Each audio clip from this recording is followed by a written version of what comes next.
जिम्मेदारियां उठानी पड़ती हैं, संभालना पड़ता है, खर्चे पूरे करने पड़ते हैं। और तुम अभी मुश्किल से 17 साल के होगे, जज्बात में आके अपनी जिंदगी बर्बाद मत करो। शाजिया बिल्कुल ठीक कह रही है, तुम्हें बड़ी बहनों की तरह समझा रही है, अकल करो अकल। वरना मैं बस्ती छोड़ के चली जाऊंगी, यही होगा। मुझे सुकून से रहने दो, तुम्हारी मेहरबानी मेरे भाई। ठीक कह रही हो आप, आइंदा मैं आपको तंग नहीं करूंगा।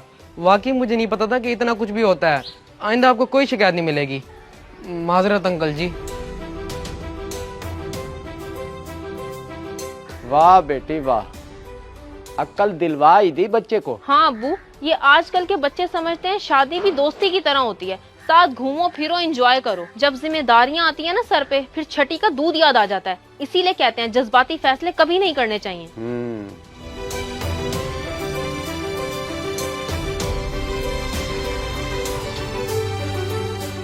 अगर वीडियो पसंद आए तो जरूर शेयर करें, शायद आपकी वजह से किसी की इस्लाह हो जाए।